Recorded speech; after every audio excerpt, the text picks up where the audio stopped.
Buenos dias, buenos tardes, mga amigos, mga amigas. Magandang araw po sa inyong lahat. Ako po ang inyong lingkod, Atty. Rene Bueno. Kanina pong alas 12 na madaling araw, ako po ay nagkaroon ng live dito sa aking YouTube channel na kung saan ay pinag-usapan po natin yung mga tatlong critical challenges that may face the incumbent president na si Bongbong Marcos Jr. Tatlong mga critical challenges na ating pong ipinaliwanag. Unang-una, yung impeachment complaint laban sa ating kasalukuyang Vice Presidente.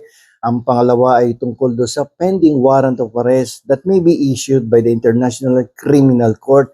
At ang pangatlong, posibleng maging isang problemang seryoso at posibleng magdulot ng isang krisis sa ating bansa ay yung proposed budget law for 2025. Lahat po yan ay piniliwanag natin. Ngunit ako po ay nakatanggap ng maraming katanungan tungkol dito sa pending warrant of arrest that may be issued by ICC. Tinatanong ng ating mga subscribers at viewers kung bakit hanggang ngayon ay hindi pa nagkakaroon ng paglabas ng warrant of arrest coming from the International Criminal Court of Justice. Kung ako ang inyong tatanungin at base po sa aking naiintindihan, munting kaalaman tungkol dito sa international law at International Criminal Court of Justice, akin pong sasabihin na medyo may kalabuan na lumabas ang warrant of arrest laban sa dating presidente na si Rodrigo Roa Duterte, sapagkat nagkaroon po ng pagkilos ang ating pamahalaan na investigahan at possibly to file criminal charges against the former president. Ang sinasabi kasi ng principle of complementarity sa International Criminal Court na kapag ang isang bansa ay may pagkilos at may genuine effort, may seryosong pagkilos upang imbestigahan at sampahan ng kaukulang demanda ang isang tao o dating leader na nasasangkot sa extrajudicial killings sa mga krimen involving genocide, crimes against humanity, at iba pang mga krimen na itinuturing na heinous crimes. Ang International Criminal Court of Justice ay hindi dapat makailam pursuant to the principle of complementarity. Ang basic idea dito kasi sa principle of complementarity ay this is a court of last resort. No? Pinakahuli na yan.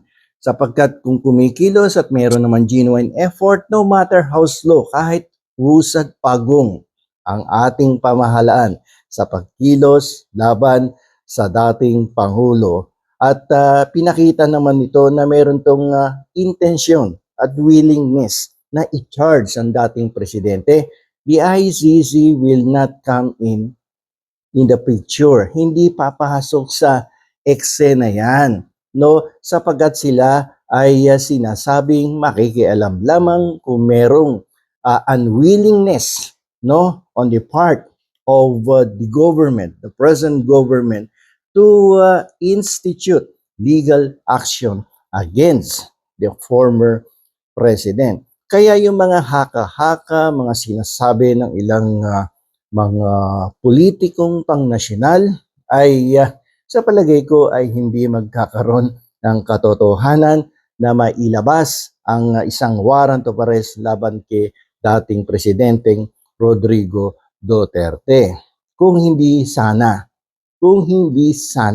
nagkaroon ng investigasyon dyan sa Quadcom, kung hindi sana nagrekomenda na magsampa ng criminal charges against the former president doon sa Department of Justice, at kung hindi sana nagkaroon ng pronouncement ang mga namamahala sa Justice Department na seryoso nilang pinag-aaralan, mabuti ang possibility of filing criminal cases against the former president, including the incumbent senator na si Bongo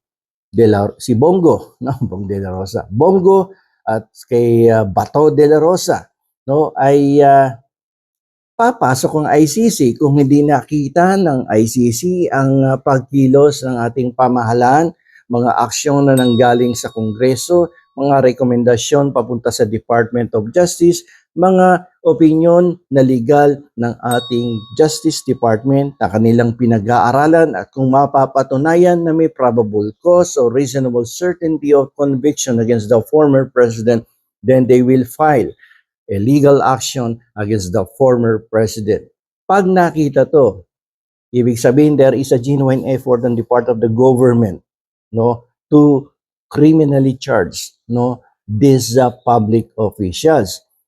If there is none, walang nakita, that is the only time ICC will come in, no, dito sa ating bansa. Otherwise, kung may genuine effort nga, then papasok sila, and that would be tantamount to violating, no, yung ating sovereignty at pati na rin yung pakikialam sa internal affairs of our country at hindi magandang tingnan sapagkat nakikialam sila sa jurisdiction ng ating bansa laban sa mga taong nagkasala na allegedly ay nag-commit ng mga krimen na itinuturing na heinous, mga krimen na crime against humanity. Pero kung ganyan ang nakikita ng ICC na meron namang pagkilos, genuine effort, willingness on the part of the government to charge the former president, malabong maglabas ng warrant of arrest. At yung mga ipinapalabas ng ibang mga politiko at even some lawyers na lalabas ang warrant of arrest, ako po may pagdududa kung ito ay lalabas pa. Because the moment ICC will issue the warrant of arrest, then that would be in violation of the principle of complementarity. Hindi nila gagawin yon. At definitely, hindi mangyayari na may warrant of arrest against the former president. Okay? So sana po ay naliwanagan kayo sa aking pong sarili at personal na opinion dito sa paglabas ng warrant of arrest by the ICC. At to sum up, ako po'y naniniwala na hindi lalabas sa mga darating na buwan sa 2025 ang warrant of arrest against the president or the former president Rodrigo Roa Duterte in pursuance to the principle of complementarity. So hanggang dito na lamang po, ito po ang inyong lingkod, Attorney Rene Bueno.